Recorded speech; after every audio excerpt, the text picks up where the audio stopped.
obeisances to His Divine Grace, A.C. Bhaktisiddhanta Swami Prabhupada, and to all the assembled devotees. Vanchukalpurvishya kripasindhaveccha patitanam pavanebhyo vaishnavebhyo namaha. For it's by the grace of the pure devotees, Srila Prabhupada and of Sri Chaitanya Mahaprabhu, that we're able to come to this Shri Radha Kund Śrīmatī area. The second verse that Srila Bhaktisiddhanta Saraswati Thakur, as I mentioned the first verse last night, if you'll remember, the two most commentated upon and discussed verses in all of his lectures were 1, 2, 16 from the Srimad Bhagavatam, Shushu Shosha Duttanasya Vasudeva Kataruchi Sammahat Sevayadi Prapunya Tirtha Nishayavana. That the desire to hear about Krishna, which Srila Jiva Goswami says in his Sandarbha, is directly equal to our advancement in devotional service. To the degree that we're interested in hearing, Madguna Shukti Matrena, Mai Sarva Bahashaye, Manogatir Avichina, Yata Gangam Vasum Budao. This is Kapila Dev, and it's quoted by Ramananda Roy. He says that Madguna Shukti Matrena, Mai Sarva Bahashaye. As soon as you hear Krishna Katha, or as soon as you hear Krishna Katha is going on somewhere, then you immediately want to go there. Do you have a seat? Sitting on the full ground. Let's move, make sure that everyone has a place to sit so nobody feels like a popsicle.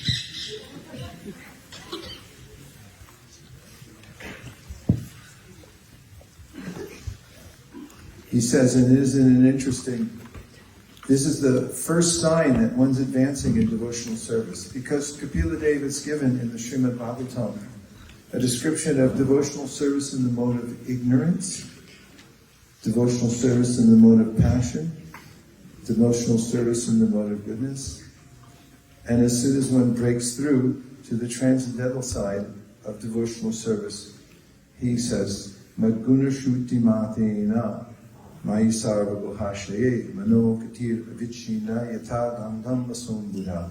It's a metaphor. He says that just as the Ganges flows without restriction, that is, even if you try to restrict it, it will go around or under or through.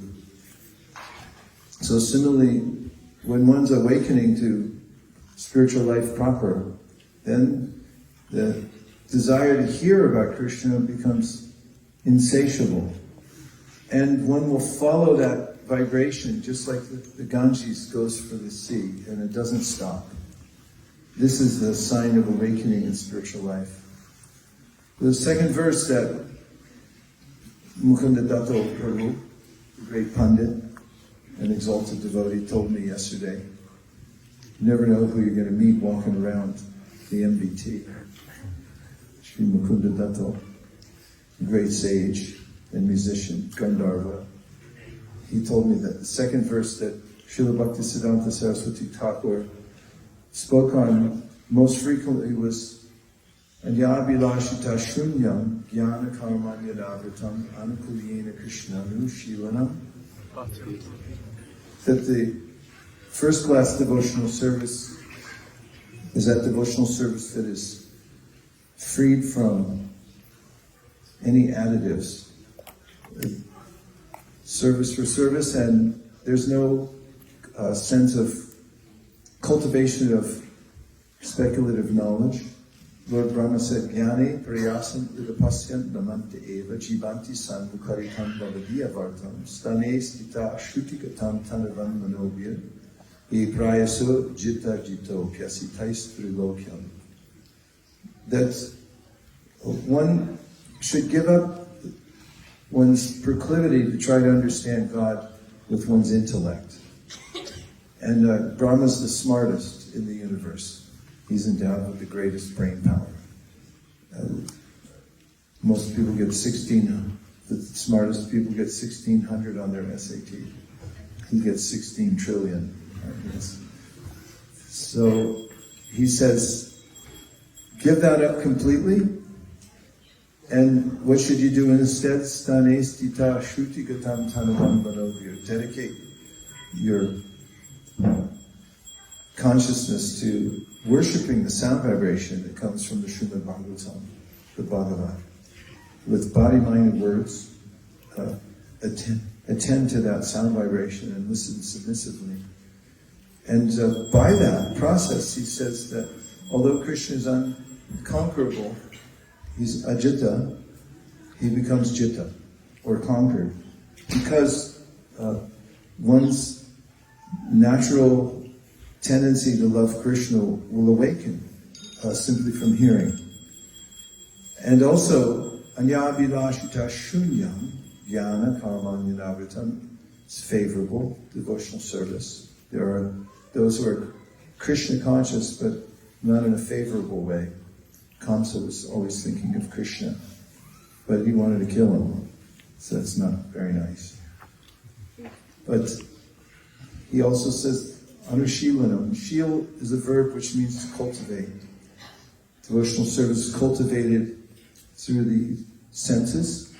Sarvapadi manirmuktam tapratmena nirmalam prishikena prishikesha sevanam bhaktir. So there's a way in which we use all our external senses in the service of the Lord. Maharaj Ambarish was a good example of that because he used his hands for cleansing the temple, his ears for hearing about the Lord, his feet for walking to the temple. Everything can be engaged in Krishna's service, and that way the senses become purified. And shil also means the internal cultivation of devotional service, which takes place as one engages in Panchamgam Bhakti and develops a mood of service to the Supreme Personality of Godhead and is able to think of the Lord.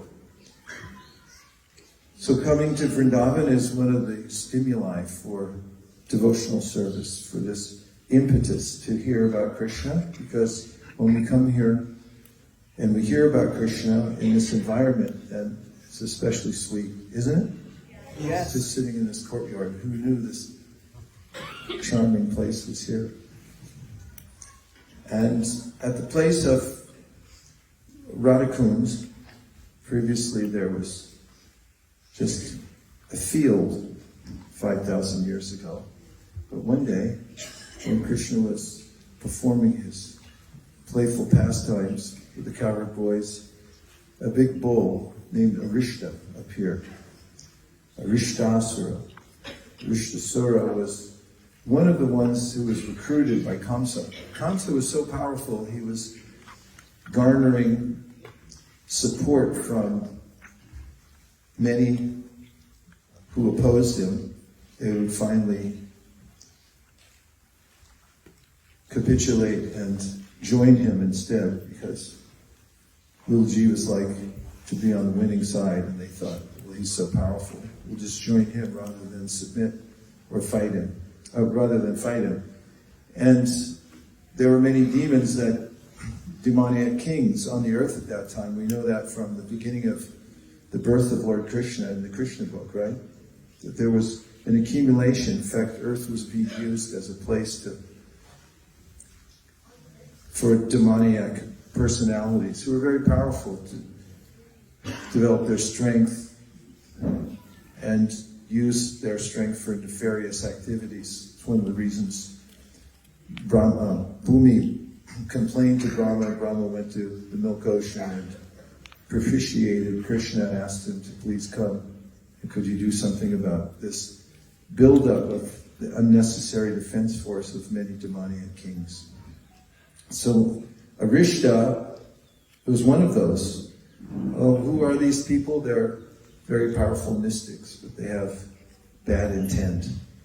And Kamsa wanted those people to come to Vrindavan and kill Krishna, because there was one little pinprick in his side, which he didn't want Krishna hanging around, because he couldn't have absolute power, and that's the demoniac mentality. So when Arishta came, he was a formidable character. The descriptions in the Śrīmad Bhagavatam tell how the demigods would cower at the presence of Arishta. He was an enormous figure of a bull, and bulls can be quite frightening when they become determined to smash stuff. I've seen a grand road in Puri when bulls fight each other, and all traffic stops. Everyone goes out of the way. I saw two bulls who locked horns, and they were pushing, and they kept going around and around, and they didn't care what they bumped into because they were so intent on pushing each other out of the way that for at least an hour, Grand Road stopped and everyone got out of the way. Bulls are so powerful, formidable. I mean, who's going to go up and move them? Call the police, but they can't do anything. But Arishta was 10,000 times that. And he came into Vrindavan where Krishna was playing, a little coward boy with his friends. And he charged at Krishna. And Krishna threw him back. And finally, as is described in the Bhagavatam, he disposed of him by throwing him to the ground and smashing him just like you would take a wet rag and just smash it on the ground. And I remember reading that pastime one year when we were at Govardhan, and then every day we were doing the Govardhan parikīrtitaḥ, and I was walking with Omkar, hubby's son. We were doing the parikīrtitaḥ together, and we were walking past a household, and there was some woman with a wet rag, and she was smashing it on a rock. And we both looked as we walked by, and then we looked at each other, and we were Arishta. And then Krishna dispatched of him. He's so powerful. Even as a little child, Prabhupada said Krishna didn't have to do weightlifting in order to lift Govardhan Hill. He's naturally full of all mystic powers, Yogeshwara, and he's the strongest of the strong, even as a little boy. So he killed Arishta and was feeling triumphant until those admirers of his, who he's hoping to get a little admiration from, the gopis nearby, they said, "You just killed a bull." He said, "But he was a demon." He's like, "He's bull anyway." That now you have to purify yourself. You should go as a penance to all the holy rivers in the whole universe. This was Śrīmatī Rādhārāṇi's admonition. You have to go everywhere, every part of the universe, bathe in every holy river, then we'll accept you as purified. Otherwise there's no other parikīrtitaḥ. And Krishna thought, why should I go to all parts of the universe? I control all parts of the universe. So just in a moment, he said, "Come." And all the holy rivers from all of the universe personified. Everything's personified in Krishna's creation. They all appeared before. And he saved them. And he said, Krishna with his heel made an indent in the ground, and he said, "All please enter here." And that made Śrīmatī. Śrīmatī came before Radha Kund. So then all the holy rivers are there. Krishna took his bath. He said, "Ta-da, purified." And Śrīmatī Rādhārāṇi and her associates then, feeling a mood of competition, decided that they would make their own kund. So starting with the places where Arishta had dug up the earth. You know how bulls, before they attack, they go like that? Arishta had made these marks in the ground. So Śrīmatī Rādhārāṇi and her friends, within a short amount of time, so many of them working together, had made a large hole in order to start her own kund next to Krishna's, as a kind of rivalry. That you have your kund, now I have my kund. And Krishna said, you can take the water from the kund I just built. And she said, no, you left all your sins in there.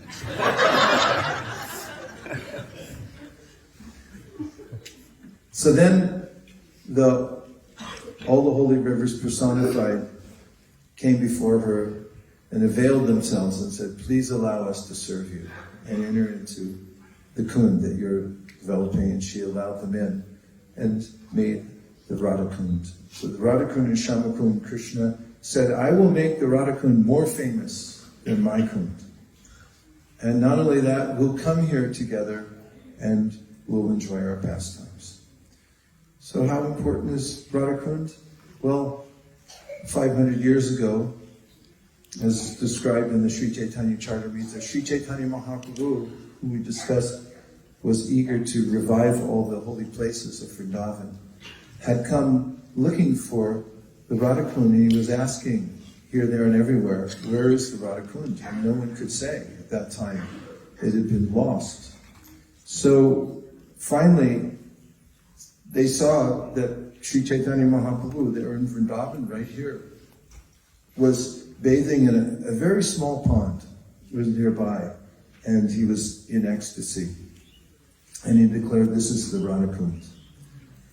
And the Goswamis and others who were tasked to excavate these places and revive the original Radha Kund as rediscovered by Sri Chaitanya Mahaprabhu and made it available to everyone to come here. The final verses of the Upanishadamrita exalt the Radha Kund as a place of the highest level of Krishna consciousness for those who can appreciate it. And as described, well, we know that people come from all over the world to Radha Kund and from all over India. People will travel thousands of miles just to come here and take a few drops on their head. Sometimes Vishwanath Chakravarti Thakur said in a poem about Radha Kund, Shama Kund, that on the body of Giriraj, the two eyes that are moist with emotion, like glistening two eyes. So what is this? It's not something sentimental, but it's entered into based on the principles that Srila Bhaktisiddhanta Saraswati Thakur has given in Anya Vilashita Shunyam Yana Karma Yanagritam Anukundina Krishnam Shilanam. Means it has to be cultivated. There's a way that Krishna, there was actually a third verse, because he remembered it afterwards. He said there were 3 verses, and the third verse, he said, favored by Srila Bhaktisiddhanta, I'm talking about Mukund Dutta, he said, adhikar niṣṭhā saguna parikīrtitaḥ. That it's a very good quality. A guna means a mode, it also means a good quality. That you act according to your level of advancement, your adhikar. Don't try to imitate others. One of our godbrothers was here for the Govardhan Festival we hold every year during Kartik. Actually, it's just a reading, but kind of a festival for us. And he was there, and he was talking to some devotees, and he told them, at this time in my life, I'm not trying to compete with anybody. I'm just trying to do my level best with what I can do in Krishna consciousness. And this younger devotee so much appreciated hearing that. And this is the spirit, adhikare niṣṭhā saguna parikīrtitaḥ, that you have a position in life right now, right? Say yes. Yes. And you have to work within that. You can't, for the sake of a sentimental idea that I'll suddenly come to Radha Kund and attain the ambrosia of pure love for Śrīmatī Rādhārāṇi, I'll just move here, everything will be set. And sooner or later, you'll have visa problems or other kinds of problems. Sometimes people come to a place they'll come to Radha Kund, in fact. We had so many times in which, well, it's not so many times, but several times when we came to India with Prabhupada, inevitably somebody split off from the group. We come several hundred of us, right? Vishnu Gadaprabhu, and then somebody, we say such and such, they didn't come back to the mandir. Of course, we didn't have a mandir at first. We stayed at Fogal Ashram or something like that. And that they said, somebody's camped out down around Kund. And they tell Prabhupada in Prabhupada. He preached, stay within your adhikare. You stay with your group. And it's like, oh, these people aren't advanced enough for me.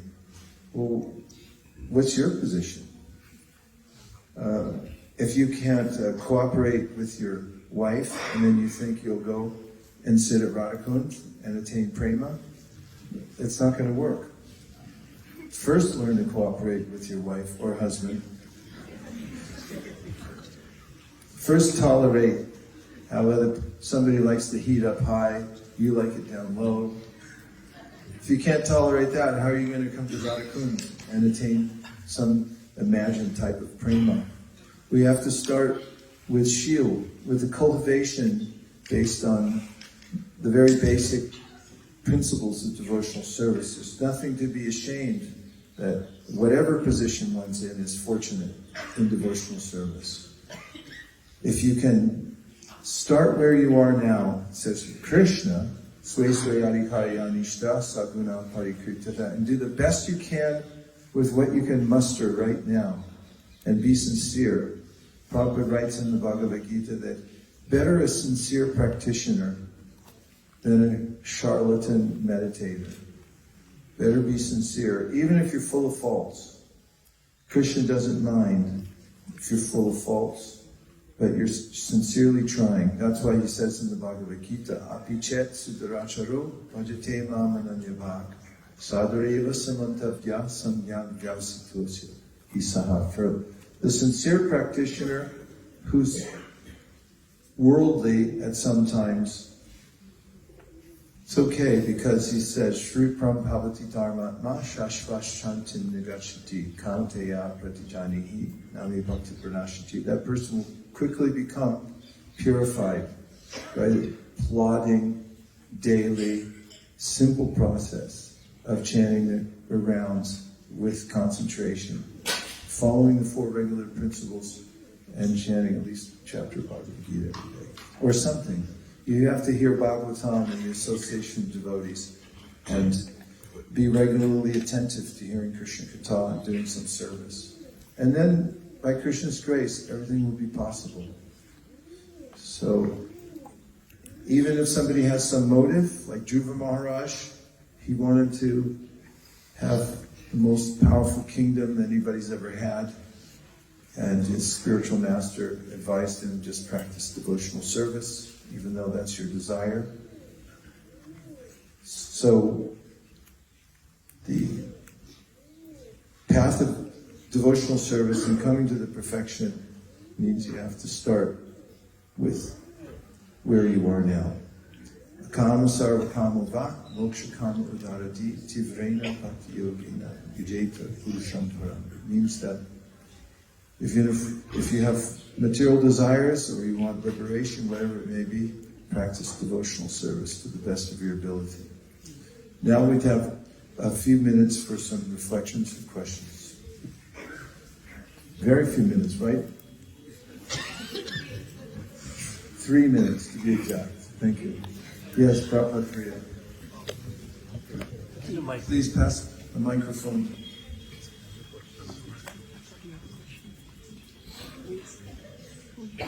Hare Krishna. Thank you so much, Raj.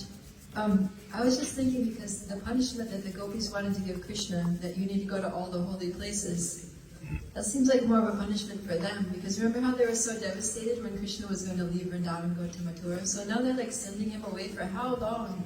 You know, like, what were they thinking? Yeah, that's a good point. I hadn't thought of that. When I read the pastime, thought of how there's a tension between them in a sense of competition. We're going to go to Dangati, a little later, and they're the boys and girls, the cowherd boys, and then there's the gopis. They're challenging one another always. Dangati means Krishna and his friends block the pathway. There's a narrow pathway they're going through there, and the gopis would have to do their duty bringing the butter and milk products through, and then Krishna, oh, can't come through here, you got to pay a tax. And it's that same kind of lovers' quarrels back and forth. Yeah. Okay, any other points? We have 30 seconds. Yeah, Hare Krishna Guru Maharaj, I really like the point that you mentioned about doing your whatever level you are at and staying a little bit in that level comfort zone and trying to push yourself for an improvement. But I've been noticing that instead of staying at a level, sometimes my level goes down and I have to really push hard to come back to the same level as I was a month back or 2 months back. So we can understand what level we are at by looking over a long period of time. Somebody can be excited for a half hour, or an hour, or even a few years, or even 10 years.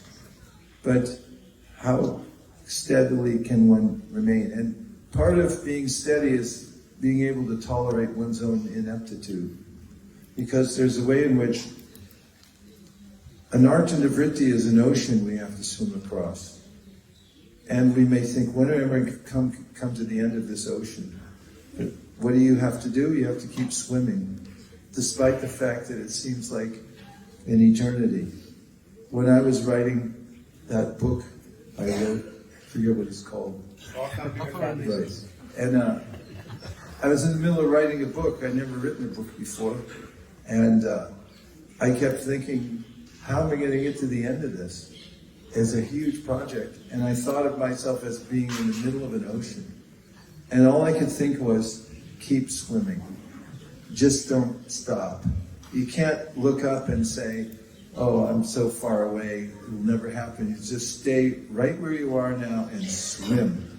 And in an artha-nivritti, we have to do that. There's a couple of encouraging analogies. One is that when you're going to the Himalaya and you want to reach the peak, approaching the mountain range, anybody who's lived around mountains, I've lived around mountains because I'm from California, Northern California. We used to go to the mountains a lot. And there's the foothills before you get to the mountain, the really steep peaks. And when you're going to the foothills, there's a lot of up and down. But as you're doing the ups and downs, you're still gradually going up in elevation. It's like, hey, we're going down now. It feels like you're going down a hill because there's uphill, down dale. And at the times when we're practicing, we may feel like we're going down. But remaining steady doesn't always look like you're always the same.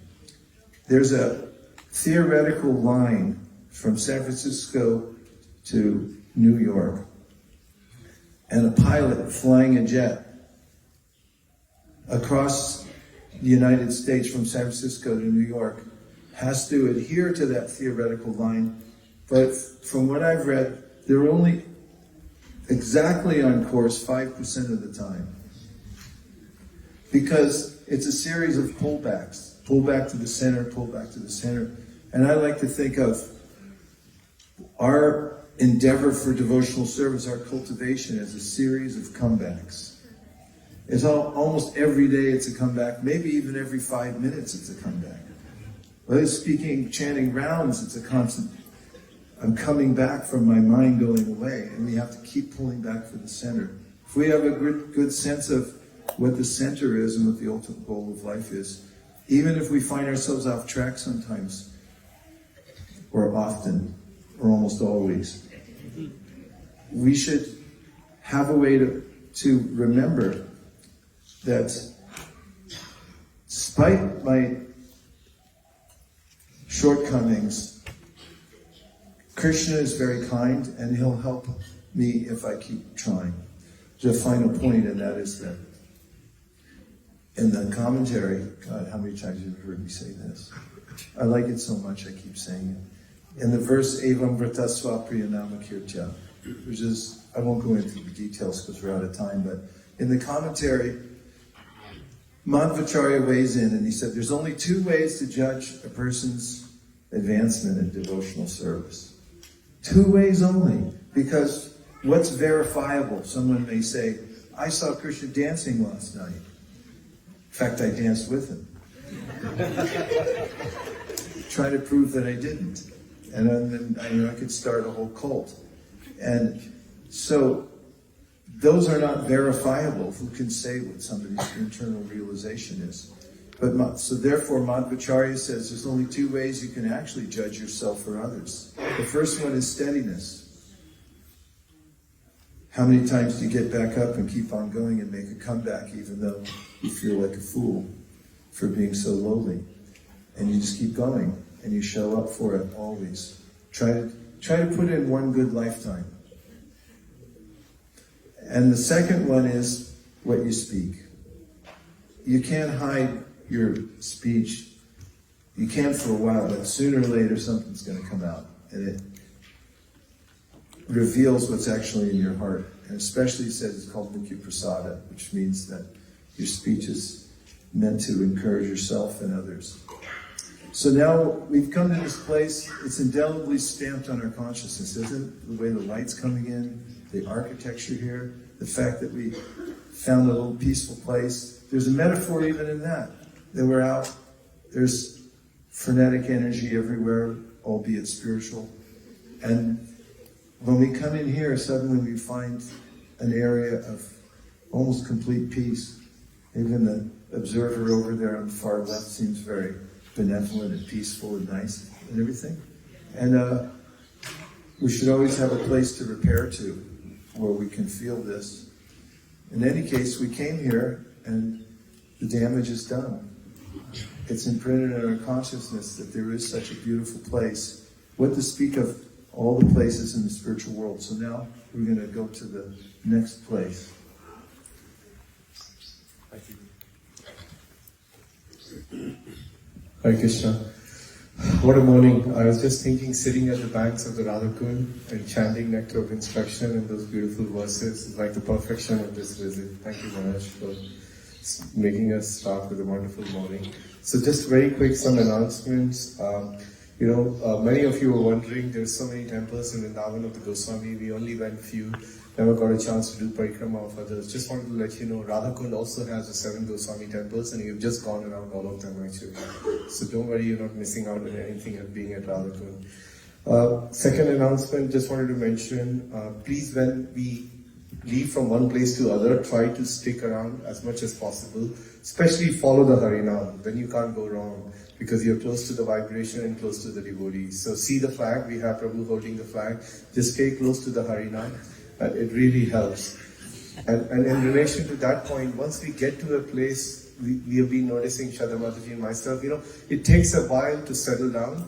My request is, as soon as the mats are there, get close to the speakers so that we don't have to keep moving the devotees coming, that takes every few seconds counts in Braj actually. So just try and move as close as possible so we can quickly settle down and straight into the katha. So just a small request. Finally, we're going to go to the Govardhan ashram there, where we will be serving the breakfast. So as soon as you get there, Maharaj calls it the fortress, right Maharaj? Is that what you call it? Yeah, everyone calls it a palace. Not really a palace, it's a fortress. It's a fortress. So just behind the fortress is where we will be serving the prasadam. And after you have had the prasadam, we're going to request His Holiness Asit Krishna Maharaj, who stays there, to open up the small Gambhira room where all the studies of the Bhagavatam or the reading goes on. So you can take the darshan of the room, because we remember going for a few years and that vibration will still be there and you can feel it. So you can pay obeisances there, feel the vibration. This is where Maharaj reads Srimad Bhagavatam out loud for 5 hours every day actually. Mukharvind Prabhu put that message on the group. So we're going to request the devotees there to open up that room so we can have darshan. And then we come out and board the rickshaws and go on to the next stop. We hopefully get there at 9:15 and we will take an hour because it will take us that much time. I need about 6 to 7 volunteers to help serve prasadam, so if you could just have some things. So please, yeah, once you're there, it's a really nice place. Even serve prasadam is very exciting there. So we'll need some help in that. And was there anything else, Shraddha Mataji? That's it. Yeah, okay. So yeah, please follow the Harinam Pari, who we request to get up first, and the audio video team to come out of the door. Those who need to use the toilets, if you come out of the door and take a right, the toilets are there. They're clean. They're Indian style, simple but clean. So you can go out and use the toilets. And we'll see you all outside. We're just going to follow the parikrama mark onto the rickshaws. Hare Krishna. Vancha kalpataruscha kripasindhe vachantatirthanamabhyo Vaishnavebhyo namo namo Vaishnaviki jai Gaur Premanande.